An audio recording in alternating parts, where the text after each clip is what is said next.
The movie begins in the year 2563, 300 years after Earth's colossal war with the United Republic of Mars known as the Fall. Amidst a sprawling scrapyard, Dr. Dyson Ito, a middle-aged man, is searching through debris when he stumbles upon the remnants of a cyborg girl. Remarkably, her head and core are still functional, and her human brain is alive. You're alive? Recognizing the rarity of this technology, Ito is intrigued. He transports her to his clinic, intent on restoring her to life. In his workshop, he and his assistant meticulously attach her head to a beautifully crafted body. The following day, the cyborg girl regains consciousness and is astonished by her new form. She marvels at her exquisitely designed, doll-like body and quickly masters control over it. Looking at herself in disbelief, she moves to explore her reflection in the mirror. She then sneaks up on Ito and his assistant while they are busy at work. Noticing her, Ito expresses his delight at seeing her fully operational. He introduces himself and his assistant Nurse Gerhard to the cyborg girl. He offers her an orange, but she doesn't even know how to eat it. Taste receptors are working. You'll like this a whole lot better with the peel off. She inquires if they have any information about her past, as she has no memories of her previous life. Ito explains that they are just as in the dark, hoping that she might have some answers since her brain was intact. That's so good. To lift her spirits, Ito then takes her to explore the city. As they walk through the streets, the girl is captivated by the sight of a magnificent city floating in the sky. Yeah! What's that? Ito explains that this city is called Zalem, the last of the great sky cities to survive the war. What holds it up? Magic? Something stronger. Engineering. And the place they are in is known as Iron City. The cyborg girl asks Ito to give her a name. He names her Alita. Alita. I love it. Can we keep it? At least until I can remember my real name? As they continue exploring the city, Alita notices the multitude of languages spoken around her. Dr. Ito explains that people from all over the world have converged here after the war, all serving Zalem, a city that no one is allowed to visit, a rule strictly enforced. Suddenly, Alita's attention is captured by a screen broadcasting a brutal cyborg sport. Ito identifies it as motorball. That's so cool. And advises her not to get distracted by it. As they wander appreciating the city's rich cultural tapestry, Ito buys her some shawarma before excusing himself to attend to other matters. While enjoying her meal, Alita befriends a small dog, sharing her food with it. Just then, a wanted poster flutters toward her, announcing a bounty for the perpetrator of 6 women's murders. Her examination is cut short by the lumbering presence of a large robot known as a centurion. Instinctively, Alita adopts a defensive stance. However, she is quickly pulled aside by a passing young man. Despite this, she deftly maneuvers under the robot, rescuing the dog from harm. The young man, impressed by her agility, takes a moment to realize she is a cyborg. It's really nice work.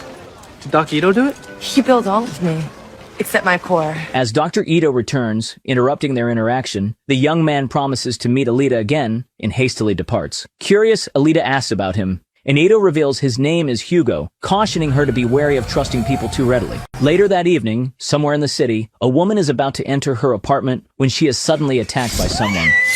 At that exact moment, Alita wakes up to her scream. She pokes her head out of her bedroom and spots Ito sneaking back into the house, clutching a large suitcase with blood on his hand. The next day, Alita assists Dr. Ito and his assistant in repairing a man who complains that thugs ripped off his cyborg parts to sell on the black market for motorball players. Nurse Gerhard mentions that a woman was murdered last night near the same location. For now, I don't want you out after dark. Is that understood? Okay. Alita notices a wound on Dr. Ito's arm and begins to suspect his involvement in the crime. As she walks out of Dr. Ito's house, Alita is stopped by a striking woman with a distinctive mark on her forehead. Hey, kid. The woman, named Chiren, boldly grabs Alita's arm, examining it closely. Hey, what's your problem? Chiren is revealed to be Ito's ex-wife. Later, Dr. Ito and Chiren take a stroll through the city. Chiren inquires about Alita's identity and why Ito chose to give her the body intended for their deceased daughter, which he was supposed to destroy. Ito explains that Alita is now his new assistant, and he couldn't bring himself to destroy the body after their daughter's death. Chiren then tries to persuade Ito to join her in working for Vector, the shadowy overlord of Iron City, in building cyborgs for Motorball, hoping it might allow them to return to Zalem. I won't help you build monsters. Ito refuses, insisting that there is no way back to Zalem, and that Chiren is being deceived by Vector. Undeterred, Chiren declares that she will do whatever it takes to return to Zalem and storms off to meet with Blade. Oh, I'm sorry, to meet with Vector. It's Vector. Alita links up with Hugo and his friends and decides to join their informal motorball game. On her first attempt, she crashes into a signpost. Let go of the remote now.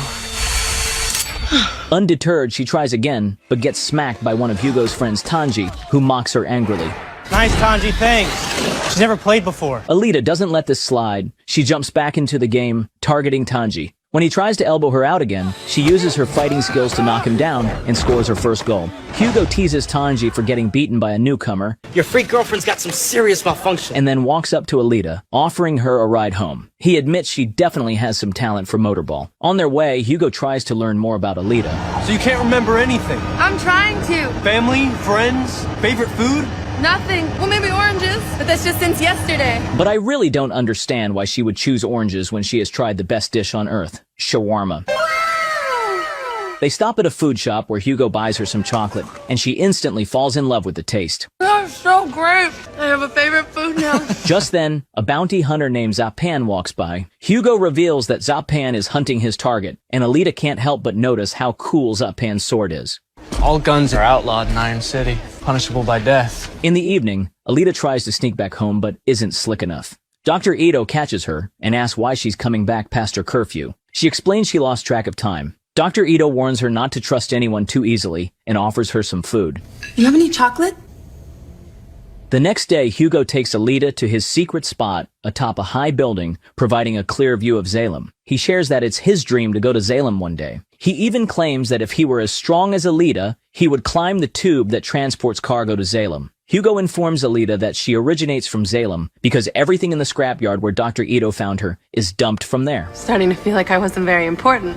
Just an insignificant girl thrown out with the rest of the garbage. Alita agrees but mentions she has no memories of Salem. Later that evening, Alita notices Dr. Ito sneaking out of the house. This time, she decides to follow him to discover what he is up to. From a distance, she watches as Dr. Ito tracks a girl. He opens his suitcase and begins to assemble a big-ass rocket hammer. Just as he is about to strike, Alita intervenes, mistakenly thinking he's the murderer the wanted poster mentioned. But it turns out to be an ambush by the cyborg criminals responsible for the recent murders.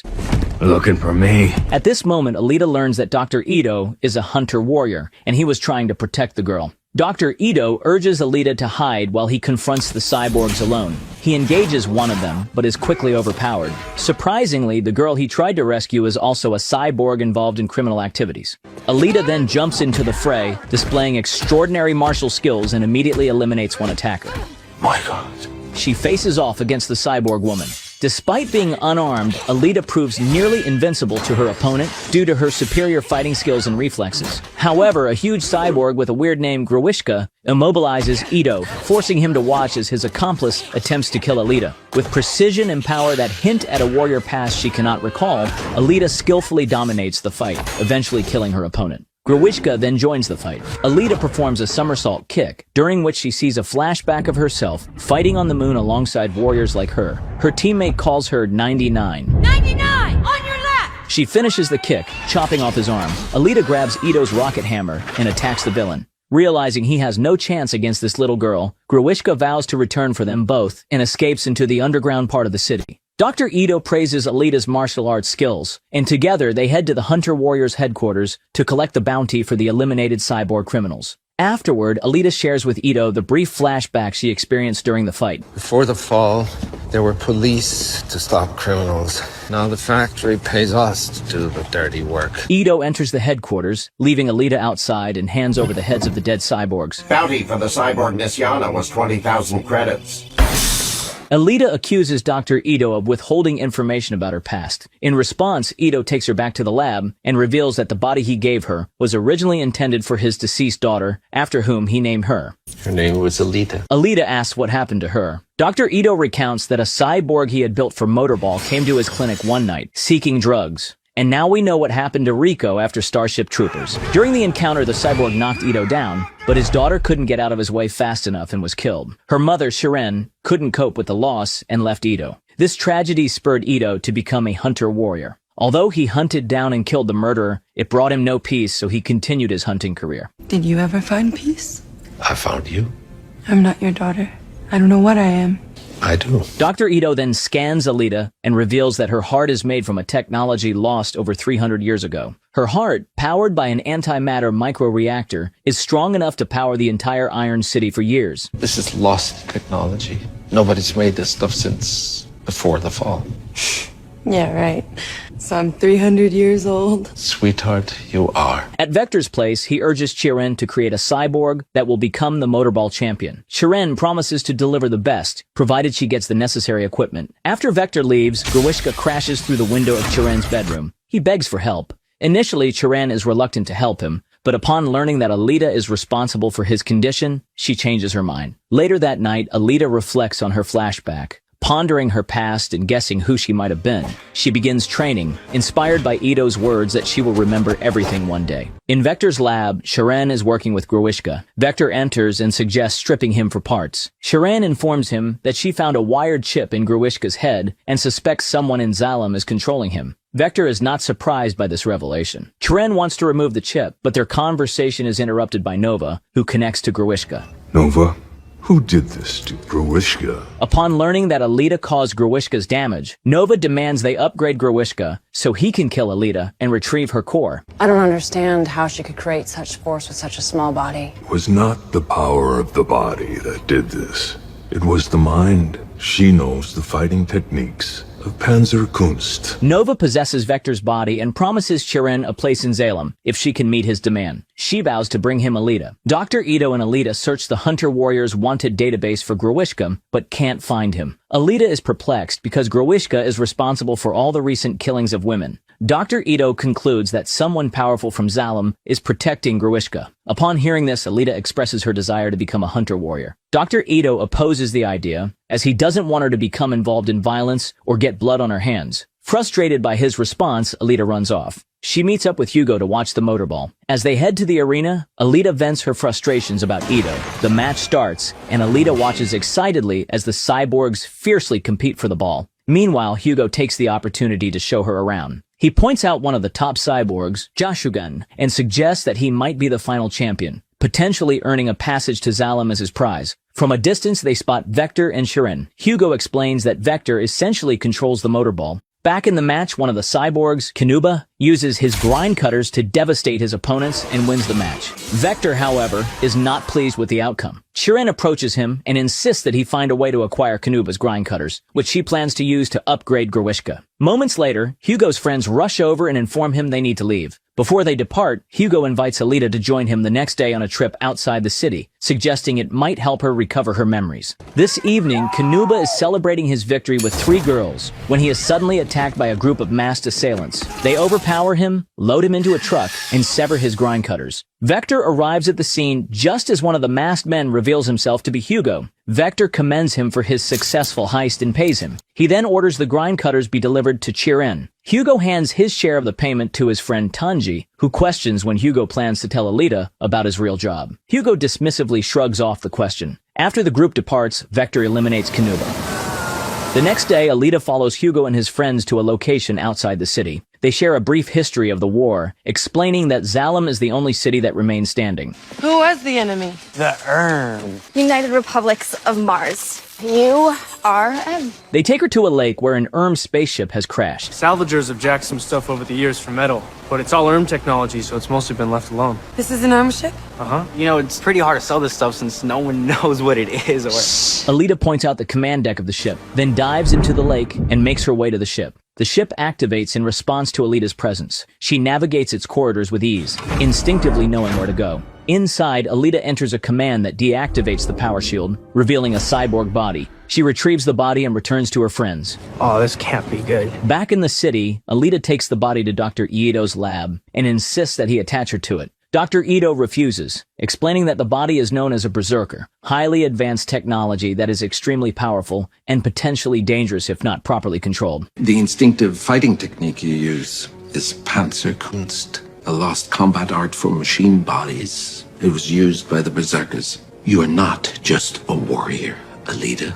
You're an berserker. Frustrated by his refusal, Alita storms out. Determined, Alita heads to the Hunter Warriors headquarters and registers as a Hunter Warrior. After completing her registration, she visits the Hunter Warriors hangout spot with Hugo. Hugo seems reluctant to enter at first, but Alita reassures him that everything is fine. Before going in, Alita spots a little dog from the street and takes a moment to play with it. Once inside, she observes Zapan beating up some guys. He notices them and decides to flirt with Alita. Showing her ID, Alita reveals that she is also a hunter-warrior. Zapan introduces her to some of the most lethal hunter-warriors, skeptically remarking that such a cute girl isn't tough enough to call herself a bounty hunter. And then there's McTeague, the dog master, with his hellhounds. His biggest problem is having enough left to identify after so he can collect the bounty. This is Master Clive Lee of the White Hot Palm. He has over 200 confirmed kills. He proudly displays his Damascus blade, honed to a monomolecular edge and forged before the war using the lost arts of the metallurgy. And who did you kill to acquire it? Unintimidated by his attempts to instill fear, Alita addresses the hunters, asking for their help in defeating Gruishka with a motivational speech. However, she receives no support, and Zapan laughs at her efforts.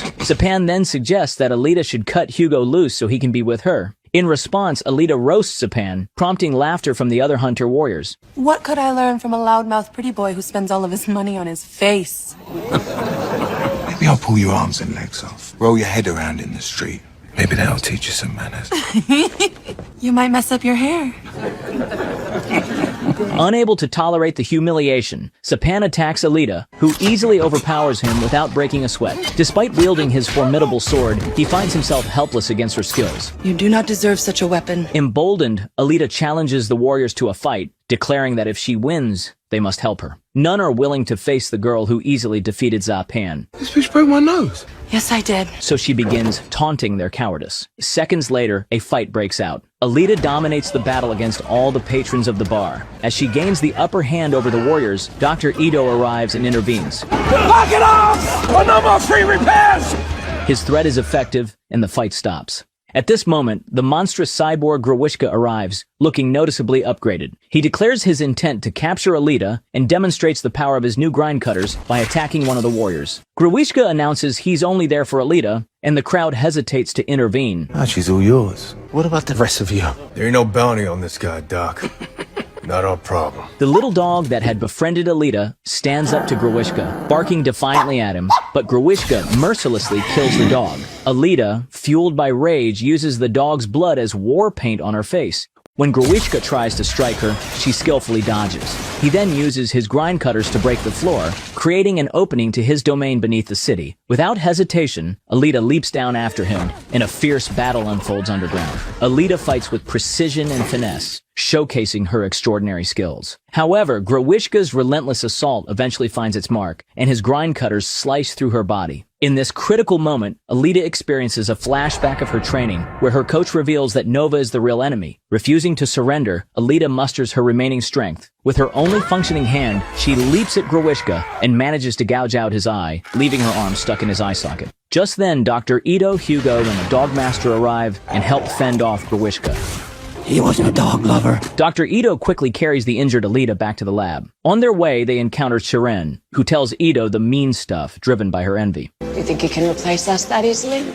Bring her back as many times as you like. Left with no other options, Dr. Ito and his assistant attach Alita to the berserker body. The body begins making micro-adjustments autonomously. The shell is reconfiguring to her subconscious image of herself. Looks like she's a little older than you thought. I've never seen anything like it. Later on, Alita wakes Ito with a kiss and demonstrates the capabilities of her new body. Her new form is significantly faster and stronger, and she can now generate arc plasma to use as a weapon. She thanks Dr. Ito for his help with a warm hug. Alita then meets up with Hugo to show off her new body. Hugo is thrilled to see her up and active again, and he remarks that she now appears more mature with her new physique. Why don't you like her? I just never got the whole hard body thing.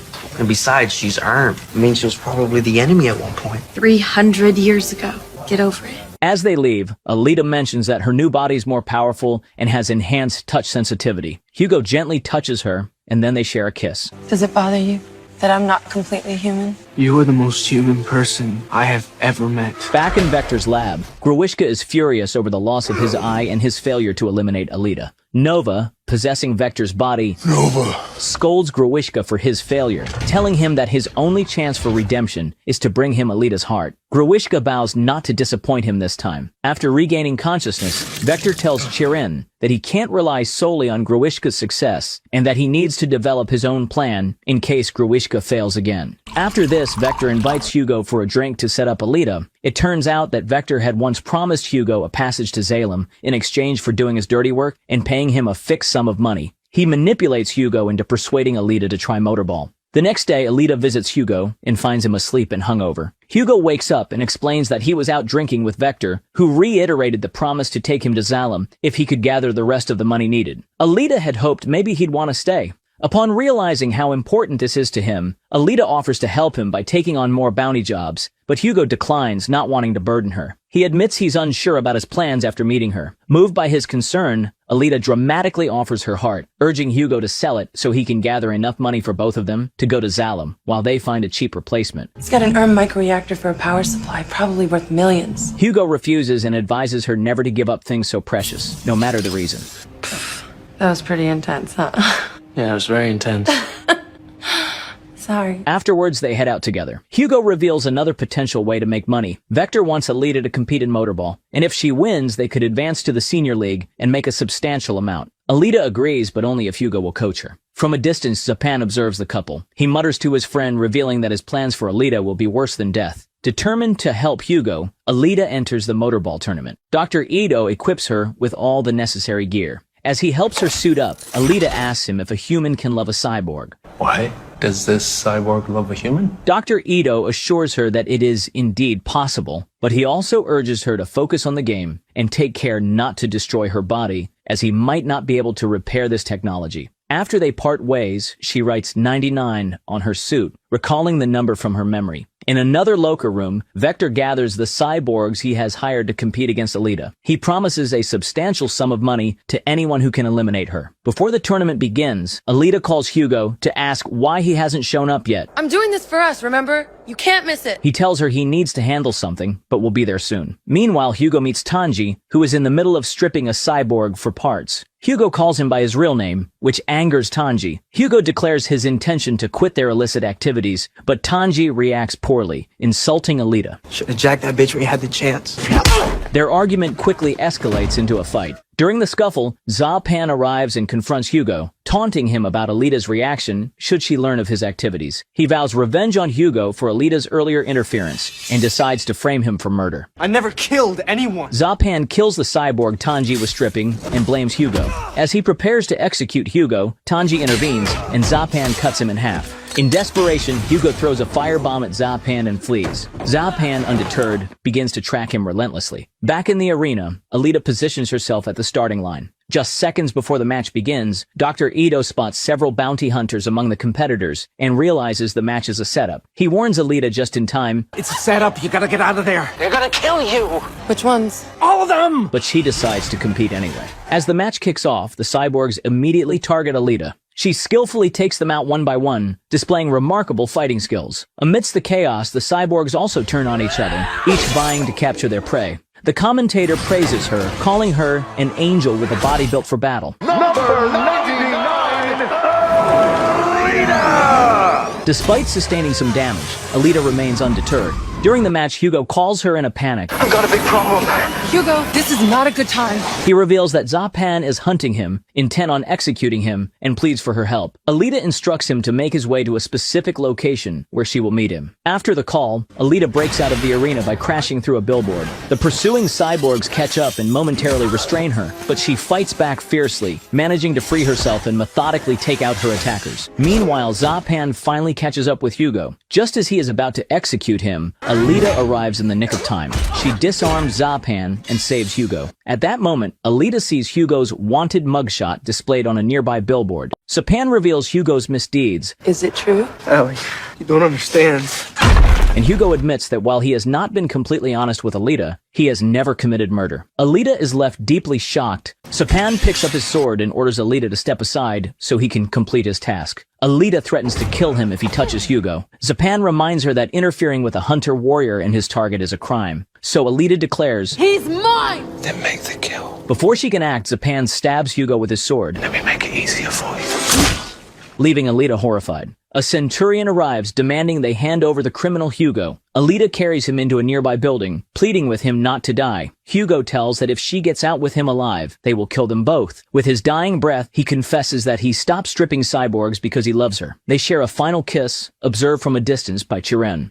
Did you find them? No, they're gone. Moved by their love, Chiren deceives Vector. Approaching Alita and Hugo, Chiren reveals there's a way to save Hugo. Moments later, Alita emerges with Hugo's head in her hand. The Centurions at the scene confirm the kill. Zapan, suspicious, checks if Hugo is truly dead and discovers that Alita is keeping his brain alive with her own heart's power. Zapan attempts to seize the head, but the Centurions accuse him of trying to steal another hunter's kill. Violation.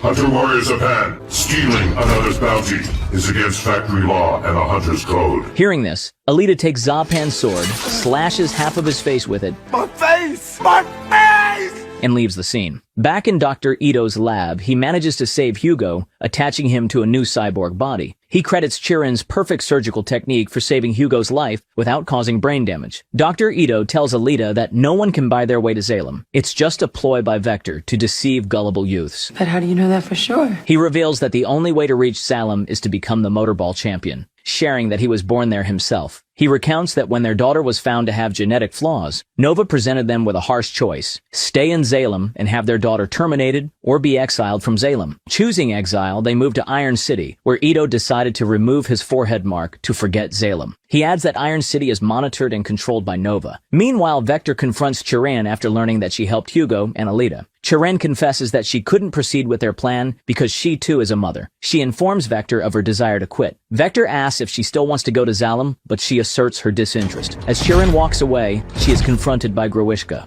Alita, overwhelmed by guilt for everything that has happened, is reassured by Dr. Ito, who insists it's not her fault and urges her not to blame herself for who she is. He emphasizes that only she can stop Vector. In a moment of acceptance, she calls him father for the first time. Thank you, Father. And leaves. Alita heads to Vector's factory. As she enters the building, several Centurions block her path. Generating arc plasma, she powers her sword and swiftly destroys all the Centurions. Violation. Violation. Violate. She breaks into Vector's office through the ceiling and confronts him for lying to Hugo about sending him to Salem. Vector opens a case revealing various body parts of Chiren. Nova demands body parts for his experiments, especially the brains of people he admires. And that is the only way anyone ever gets to Zama. At that moment, Grewishka appears and strikes Alita with his grind cutter. This attack triggers a flashback for Alita, taking her back to the war with Salem. She sees her colleagues annihilated by a defense ring on the transport tube. Her commander urges her to complete the mission and destroy Salem. Snapping back to reality, Alita rises to her feet as her body repairs itself. She declares that she knows her real enemy and that Grewishka is merely a puppet. And I'm just an insignificant girl. When Grewishka launches his grind cutters at her again, she effortlessly slices them in half with her blade. In a split second, she bisects Grewishka, ending the threat without any apparent effort. After defeating Grewishka, Alita demands that Nova speak to her through Vector's body. Speak! What do you want me to say? I'll say anything. Not you. Him! Nova complies, possessing Vector. He commends her for exceeding his expectations by defeating Grewishka and turning Chiren against him. However, Nova then threatens to eliminate Dr. Ito and Hugo if he can't get to her. I found the only way to enjoy immortality is to watch others die. Unable to tolerate his threats any longer, Alita drives her sword into Vector's body, eliminating him. You just lost a puppet. That looks fatal. No matter. Vector was getting tiresome. As he falls, she warns Nova that he has made a grave mistake by underestimating her. Just then, Dr. Ito calls. He informs Alita that factory enforcers were searching for Hugo, but he helped him escape, and now Hugo is attempting to climb the tube to Salem. Alita rushes after him. She catches up with Hugo on the tube and pleads with him not to continue, warning him of the dangers, but Hugo insists that his place is in Salem. She begs him to come back with her. We don't belong anywhere except together. You'll always be running. Together. Come with me. And he agrees. However, Nova, observing from afar, activates the tube's defense system, which sends blades down the tube. Hugo's attempt to jump clear fails, and the blades destroy his cyborg body. Alita grabs him to prevent his fall, but his cyborg hand slowly detaches. With his last words, Hugo thanks Alita for everything, then he falls to his death. Several months later, Alita is preparing for a motorball race in a locker room. The commentator introduces her as the new motorball star who has ascended to the Champion League in just a few months. She enters the arena to chants of her name from from the crowd. In a defiant gesture, Alita raises her sword towards Zalem, while Nova watches her from his city.